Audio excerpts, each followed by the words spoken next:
شهر رمضان الذي أنزل فيه القرآن هدى للناس وبينات من الهدى والفرقان. الحمد لله رب العالمين والصلاة والسلام على خاتم الأنبياء والمرسلين وعلى آله وأصحابه ومن تبعهم بإحسان إلى يوم الدين. أما بعد. آپ لوگ اطمینان سے بیٹھیں، زیادہ ٹائم ہم نہیں لیں گے، ٹائم ہمارا بہت آگے آ چکا ہے، تو جتنا ٹائم میں جتنا سن سکتے ہیں بس. تو کل کے درس میں ہم نے سنا کہ ابو جہل جنگ کے میدان میں اس کو دو نوجوانوں نے قتل کیا. ایک تھے معاذ بن عمرو بن جموح اور معاذ بن عفرا، دونوں کا نام معاذ تھا. بعض روایتوں میں آتا ہے کہ ایک کا نام معوذ بھی تھا. تو اس میں دونوں میں سے ایک اسی جنگ میں شہید بھی ہو گئے، اور اللہ کے نبی صلی اللہ علیہ وسلم نے ابو جہل کا جو سامان تھا معاذ بن عمرو بن جموح کو دیا. اس کے بعد ہم نے ایک اور چیز یہاں ہمارے ساتھ تھی کہ کیسے انہوں نے ابو جہل کو مارا، اور ابو جہل کو جب مارا تو ابو جہل کے بیٹے اکرمہ نے ان کے کاندھے پر مارا، جس کی وجہ سے ان کا ایک بازو الگ ہو گیا اور لٹکتا رہا ہاتھ. اسی ہاتھ کو لے کر وہ دن بھر جنگ کرتے رہے، اور شام کے وقت جب ہاتھ ستانے لگا تو اپنے ہی ہاتھ کو پیر کے نیچے رکھ کر اپنے ہی سے کھینچ دیا. آپ ذرا آنکھ بند کر کے سوچئے کیا عالم ہوگا. میں معمولی چونٹی کاٹے تو میں پریشان نہیں ہوتا، اگر مچھر کاٹ لے تو ہم تڑپ جاتے ہیں. کیا عالم اس ہوگا، کیسا جذبہ ہوگا، آپ ذرا سوچ کر دیکھیے. اس کے بعد کہتے ہیں کہ ابھی بھی وہ سانسیں لے رہا تھا، ابھی پوری طرح نہیں مرا تھا، ابھی ابو جہل کی سانسیں چل رہی تھی. جب جنگ ختم ہوئی، اللہ کے نبی صلی اللہ علیہ وسلم نے صحابہ سے کہا کہ کوئی مجھے اس امت کا فرعون، کون اس امت کا فرعون؟ ابو جہل، طاغوت اکبر، اس کے بارے میں مجھے کچھ بتا سکتا ہے کیا؟ اللہ کے نبی صلی اللہ علیہ وسلم نے، سنو میری بات، ذرا آپ سنو بھائی، ذرا سنو. تو کہتے ہیں کہ طاغوت اکبر کے بارے میں کوئی مجھے انفارمیشن دے سکتا ہے کیا؟ اللہ کے نبی نے پوچھا. تو صحابہ کرام اب تلاش کرنے لگے، جو لوگ مرے ہوئے تھے، لاشاں میت جو بھی تھے، دیکھنے لگے کہ ابو جہل کدھر ہے. تو کہتے ہیں عبداللہ بن مسعود رضی اللہ تعالی عنہ، عبداللہ بن مسعود رضی اللہ عنہ بڑے کبار صحابہ میں سے ہیں، فقیہ صحابی ہیں. انہوں نے ایک جگہ دیکھا کہ ابو جہل ابھی سانسیں لے رہا ہے، ابھی پورا مرا نہیں ہے، ابھی کیا ہو رہا ہے، ابھی سانس چل رہی ہے. تو عبداللہ بن مسعود رضی اللہ تعالی عنہ نے ابو جہل کے گردن پر پاؤں رکھا کہ اس کے سر کو کاٹ لیں. جا کے اللہ کے نبی کے پاس اس کا سر لے جا کے بتلائیں یہ ابو جہل ہے. میت کو تو اٹھا کے نہیں جاتے وہ زمانے میں، صرف سر کاٹ کے لے جاتے تھے. تو اس کے گردن پہ پاؤں رکھا تو پوچھا، حضرت عبداللہ بن مسعود رضی اللہ عنہ نے پوچھا، اے اللہ کے دشمن، اللہ نے تجھے کیسے رسوا کیا؟ تو اس وقت جب کہ وہ مر رہا ہے، اس کی سانسیں اکھڑ رہی ہیں، ابو جہل کہہ رہا ہے میں کیا رسوا ہوا اس حالت میں. جیسے بولتے ہیں رسی جل بھی گئے اس کے بل نہیں جاتے ہیں. کچھ لوگ کچھ بھی ہو جائے اپنی فطرت ان کی ہمیشہ بوجھ رہتی. تو ابو جہل بھی یہی تھا، میں کیا بھی رسوا ہوا نہیں نا، وہ حالت میں بولا میں کیا بھی رسوا نہیں ہوا، اور جس شخص کو تم نے قتل کیا ہے اس سے بھی بلند یہاں کوئی آدمی ہو سکتا ہے؟ کیا بولا ابو جہل؟ میں وہ آدمی ہوں جس کو تم لوگوں نے قتل کیا ہے، یہاں مجھ سے بڑا کون آدمی ہو سکتا ہے؟ دیکھا، آدمی کی فطرت میں میں بڑا اگر آ جاتا ہے تو اس کی حالت ایسی ہو جاتی. مر رہا ہے، خون میں لت پت ہے، پاؤں کٹ گیا ہے، چند لمحے جی رہا ہے، لیکن کہہ رہا ہے کہ میرے سے سپر یا کون بھی نہیں. ایسی کہہ رہا، کہا یا جس کو تم لوگوں نے قتل کیا ہے اس کے اوپر بھی کوئی آدمی ہے، سب سے اوپر میں، سب سے اچھا میں. اب وہ میاں مٹھو بن رہا ہے. تو کہتے ہیں اس کے بعد ابو جہل نے پوچھا، اچھا بتاؤ آج کون جیتے سو؟ مسلمانہ جیتے گی ہمیں جیتے گی. عبداللہ بن مسعود رضی اللہ تعالیٰ عنہ سے پوچھ رہا ہے تو اس کی پاؤں پر اس کے گردن پر پاؤں رکھ چکے تھے. بولے اللہ اور اس کے رسول کو فتح ملی ہے, اللہ اور اس کا رسول جیت گئے ہیں. ابو جہل نے دیکھا کہ اس کی گردن پر پاؤں ہے, عبداللہ بن مسعود پاؤں رکھے ہیں. عبداللہ بن مسعود رضی اللہ عنہ مکے میں بکریاں چراتے تھے اور ایک آدمی کے نوکر تھے. تو ابو جہل نے عبداللہ بن مسعود رضی اللہ عنہ سے کہا, اوئے بکری چرانے والے, کیا بولتا ہے, اس کے گردن پہ پاؤں رکھے ہیں. حضرت عبداللہ بن مسعود رضی اللہ تعالیٰ عنہ کہہ رہا ہے, ارے وہ بکری چرانے والے, تو بڑی اونچی جگہ اور اونچی جگہ مشکل جگہ پاؤں رکھ ڈالا, تو میری گردن ہے, میں ابو جہل میں. تو کہنے لگا عبداللہ بن مسعود رضی اللہ عنہ, ابھی اس کی باتیں چل رہی تھی, باتیں ختم ہونے کو نہیں تھی, تو عبداللہ بن مسعود رضی اللہ تعالیٰ عنہ نے اس کا سر کاٹ لیا. بولا کہ اب یہی اس کا آخری, ابھی چھوڑے تو بکتے رہا. بولا کہ انہوں نے اس کا سر کاٹ لیا اور رسول اللہ صلی اللہ علیہ وسلم کی خدمت میں لے کر حاضر ہوئے. اللہ کے نبی صلی اللہ علیہ وسلم کے پاس پہنچ کر کہا, یا رسول اللہ, یا رسول اللہ, یہ اللہ کے دشمن ابو جہل کا سر ہے. ابو جہل کا سر لا کے اللہ کے نبی کے سامنے رکھا. اللہ کے نبی صلی اللہ علیہ وسلم نے 3 بار فرمایا, 3 بار ابو جہل کا سر دیکھ کر کہا, اللہ کی قسم, اللہ کے علاوہ کوئی معبود نہیں ہے. اللہ کے نبی صلی اللہ علیہ وسلم نے یہ دعا پڑھا, اللہ اکبر, الحمدللہ الذی صدق وعدہ, الحمدللہ الذی صدق وعدہ ونصر عبدہ ونصر عبدہ وہزم الاحزاب وحدہ. اللہ کے نبی صلی اللہ علیہ وسلم نے دعا پڑھی, اللہ بہت بڑا ہے, اس اللہ کی تعریف ہے جس نے اپنا وعدہ سچا کر دکھایا, اپنے نبی کی مدد کی اور فوجوں کو شکست دی. اکیلے اس نے سارے فوجوں کو شکست دی, تنہا گروہوں کو شکست دی. پھر اللہ کے نبی صلی اللہ علیہ وسلم نے فرمایا کہ اچھا سر تو میں دیکھ لیا, اس کی میت بھی دکھلاؤ. بولے اللہ کے نبی کیا بولے, اس کی لاش کہاں ہے وہ بھی دکھاؤ. تو لاش جب دیکھا اللہ کے نبی نے کہا کہ یہ امت کا فرعون ہے. کیا ہے, یہ کون ہے, یہ امت کا فرعون ہے. میں کل چاہ رہا ہوں کہ ہمارے جمعیت اہل حدیث کا جو کوئز نکلتا ہے ہمارے واٹس ایپ چینل میں, تو یہ سوال کل کروں کہ اس امت کا فرعون کون ہے. ہر دن ایک سوال آتا ہے, بہت میں چاہتا ہوں ہر ایک اس سے جڑے تاکہ اسے روزانہ کچھ نہ کچھ علم حاصل ہوتا رہے. تو یہ اس طرح ابو جہل کا یہ انجام ختم ہوا.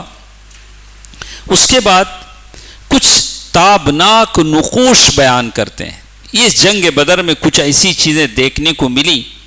سب سے پہلے ہم نے انگور کھانے والے کون صحابی تھے جنہوں نے انگوریں پھینک کر جا کر شہید ہو گئے تھے, حضرت عمیر ابن حمام. حضرت عمیر ابن حمام, یہ حمام تھے, وہ پہلے آدمی تھے. اس کے بعد حضرت عوف بن حارث تھے جنہوں نے اللہ کے نبی سے پوچھا تھا کہ اللہ کے نبی, اللہ سب سے زیادہ کس بات سے خوش ہوتا ہے؟ تو کہا کہ آدمی اپنا زرہ نکال کر رکھ دے اور جنگ کے میدان میں کود جائے تو اللہ خوش ہوتا ہے. گئے اور شہید ہو گئے. تو کہتے ہیں ابن اسحاق سے یہ روایت کرتے کہتے ہیں اللہ کے نبی صلی اللہ علیہ وسلم نے جنگ کے بدر کے موقع پر کچھ اعلان کیا. سارے صحابہ کو بلا کر کہا کہ دیکھو, بنو ہاشم کے خاندان والے اگر تمہارا آمنا سامنا ہو جائے تو ان کو قتل مت کرو. اللہ کے نبی کیا بولے, بنو ہاشم کے لوگ اگر آمنے سامنے ہو جائیں ان کو قتل مت کرو, اس لیے کہ وہ زبردستی اس جنگ میں لائے گئے ہیں, مرضی سے نہیں آئے.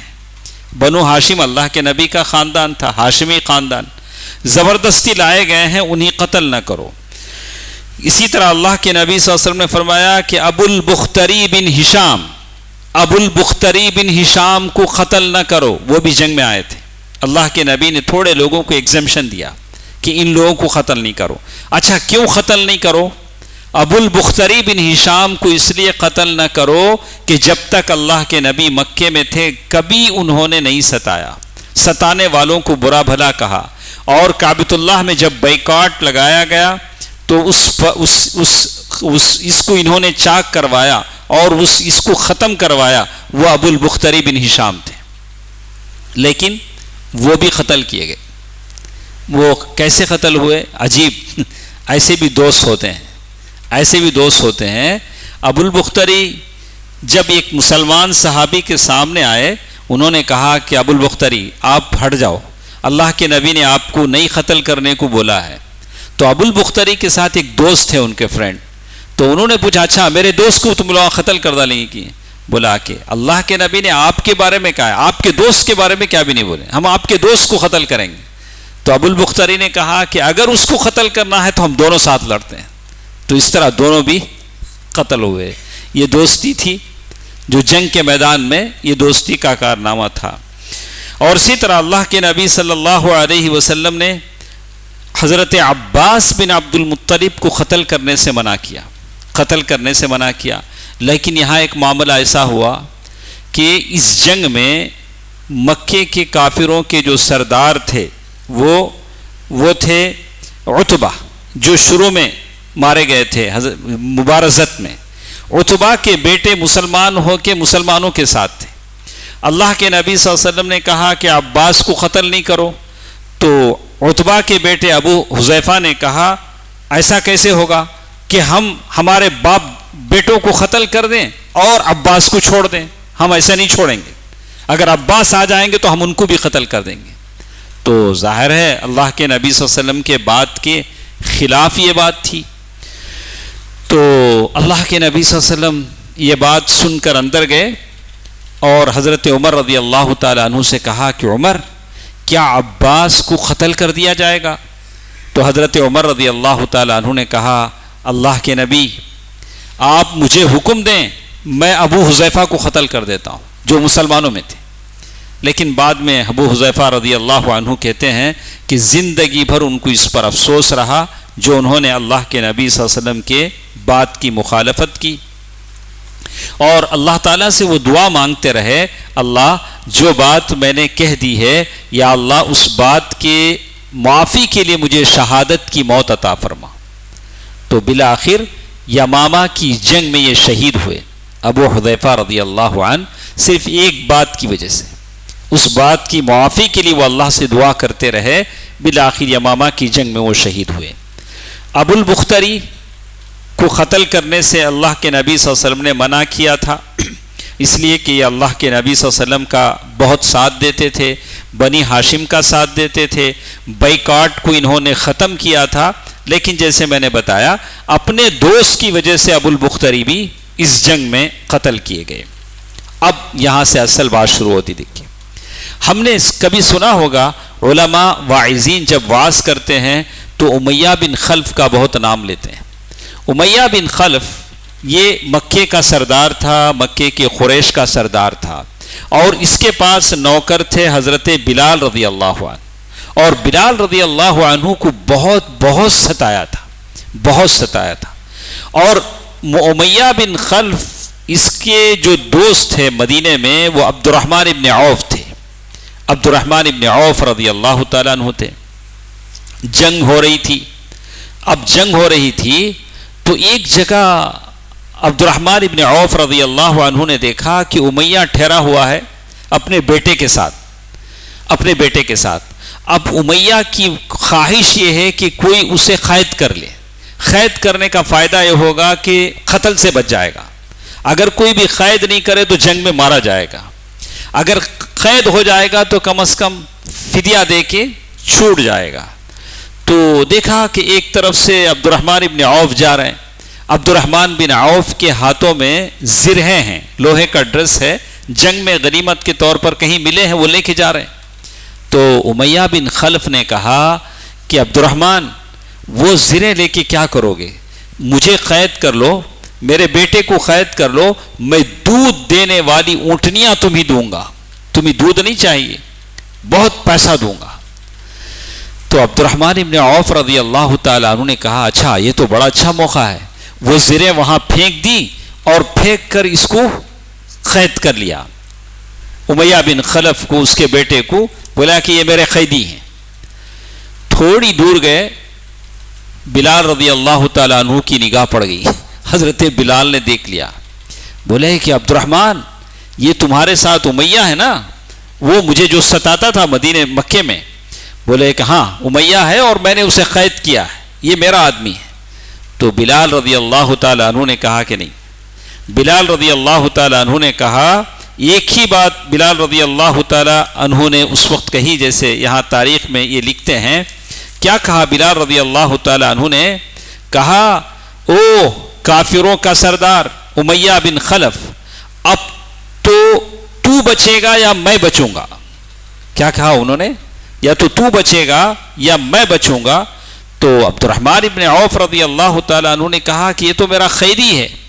بولا کہ قیدی میں نہیں جانتا, اب دو ہی لوگ بچیں گے, یا تو میں زندہ بچوں گا یا تو وہ زندہ بچے گا. بلال رضی اللہ تعالیٰ عنہ نے چیخنا شروع کیا, انصار کی جماعت آؤ آؤ, اے دیکھو امیہ بن خلف.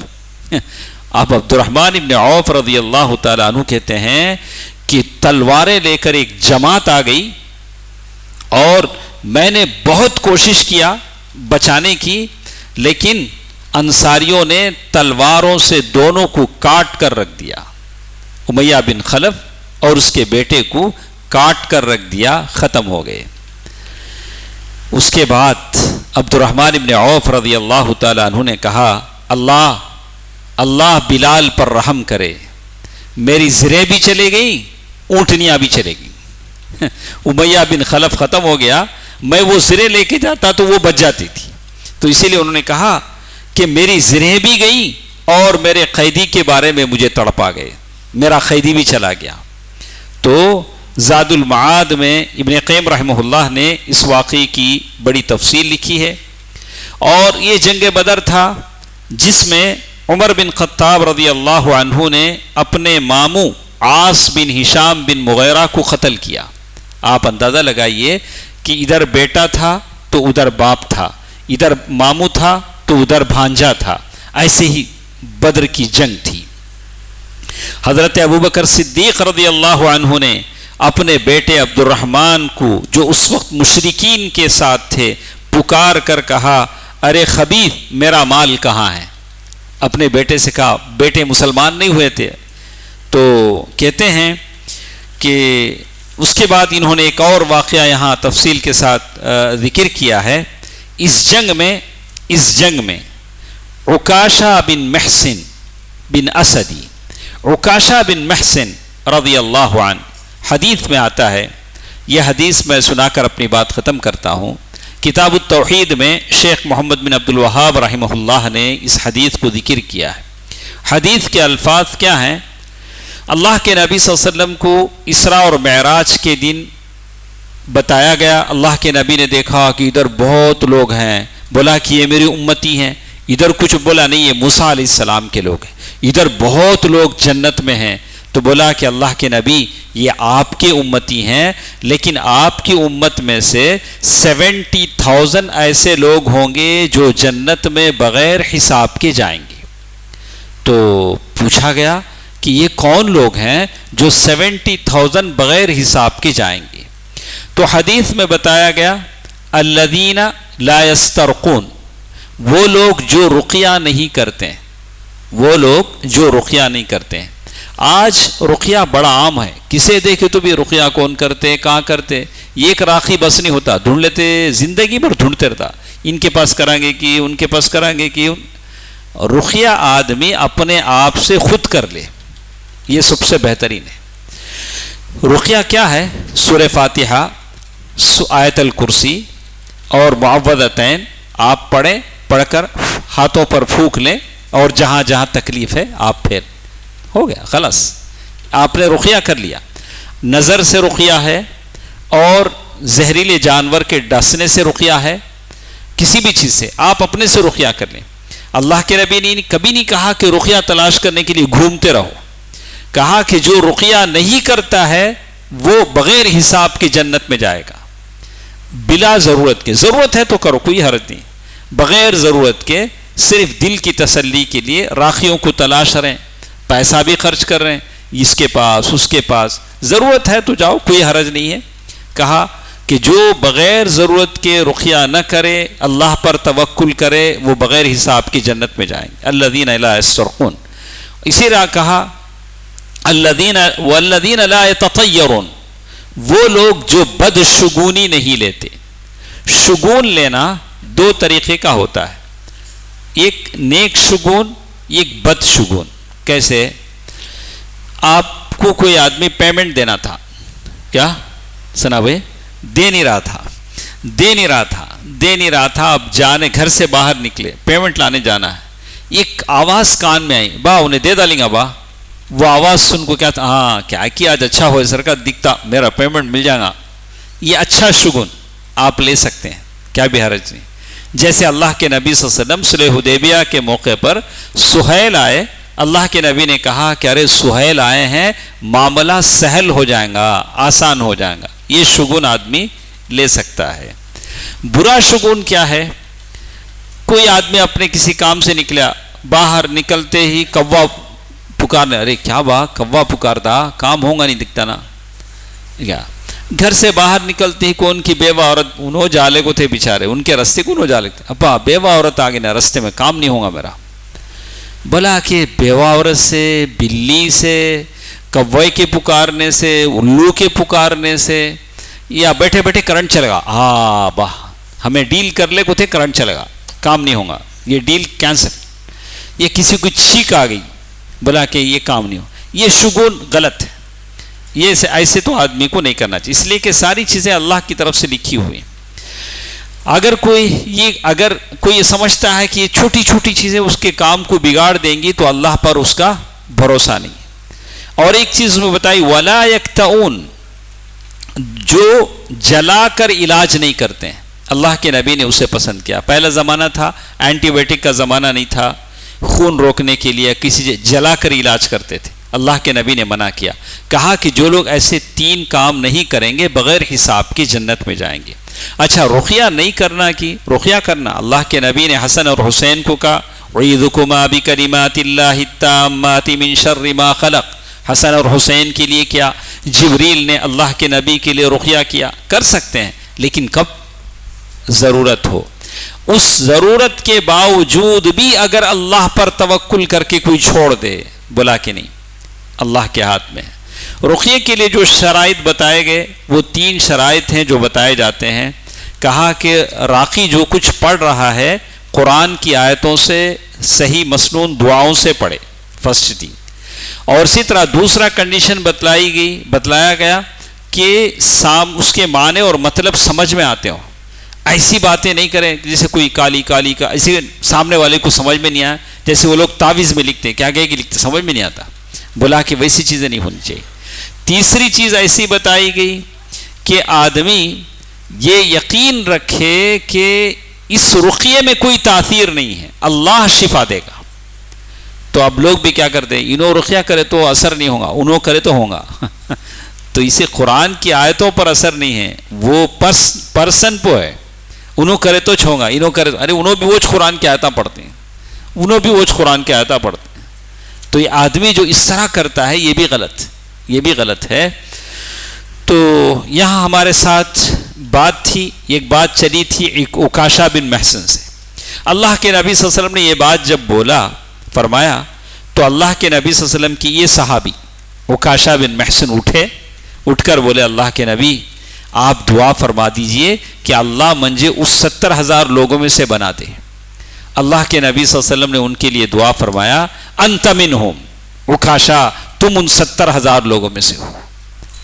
اب ان کو دیکھ کو انہوں اٹھے، اور ایک صحابی بولے، اللہ کے رسول میرے لیے بھی دعا فرما دیجئے. اللہ کے نبی صلی اللہ علیہ وسلم فرمایا، سبقک بہا عکاشہ. کہا کہ نہیں، انہوں بازی لے گئے، اب کلوز ہو گیا میٹر. اللہ کے نبی نے کیا کہا، قصہ ختم. تو آپ بول سکتے ہیں کیسا اللہ کے رسول ان کو دے ڈالے موقع، ان کو دیے نہیں. اگر اللہ کے رسول ان کو بھی بولتے تو اور ایک صاحب اٹھ کر کھڑے ہوتے، چلتے رہتا سلسلہ. اللہ کے رسول کیا کرے، وہیں تک اس بات کو کیا کرے، ختم کر دیے. یا اللہ نے بتا دیا کہ وہی ایک اس کے لائق ہیں، اللہ کے نبی نے ان کو بتا دیا، باقی لوگوں کے تعلق سے معلوم نہیں ہو، اللہ کے نبی نے نہیں بتا. یہ ہے وہ صحابی عکاشہ بن محصن. ان کے بارے میں آتا ہے وہ رسول اللہ صلی اللہ علیہ وسلم کی خدمت میں آئے، بولے اللہ کے رسول میں جنگ لڑ رہا تھا، میری تلوار ٹوٹ گئی، میرے پاس تلوار نہیں۔ اللہ کے نبی صلی اللہ علیہ وسلم نے لکڑی کا ایک ٹکڑا ان کے ہاتھ میں دیا، لکڑی کا ایک ٹکڑا دیا اور فرمایا عکاشہ اس سے لڑائی کرو، اس سے لڑائی کرو۔ عکاشہ بن محصن نے اللہ کے رسول سے لے کر ایسے ہلایا تو کہتے ہیں وہ ایک لمبی مضبوط چم چم کرتی ہوئی سفید تلوار میں تبدیل ہو گیا، لکڑی کا ٹکڑا۔ اور کہتے ہیں پھر انہوں نے اسی سے لڑائی کی اور مسلمانوں کو اللہ نے فتح مندی دی۔ اس تلوار کا نام انہوں نے عون رکھا، عین واو نون، مدد، ہیلپ۔ کہتے ہیں کہ وہ اسی تلوار سے زندگی بھر لڑتے رہے، مرتدین کی جنگوں میں بھی وہ اسی تلوار سے لڑتے رہے، اور اسی تلوار سے لڑتے لڑتے مرتدین کی جنگوں میں وہ شہید بھی ہوئے، وہ تلوار انہی کے ساتھ تھی۔ یہ کون سے صحابی تھے؟ عکاشہ بن محصن رضی اللہ عنہ، جو ان 70,000 صحابہ میں سے ہیں جو بغیر حساب، ان 70,000 لوگوں میں سے ہیں جو بغیر حساب و کتاب کی جنت میں جائیں گے۔ یہ بشارت اللہ کے نبی صلی اللہ علیہ وسلم نے ان کو دی ہے۔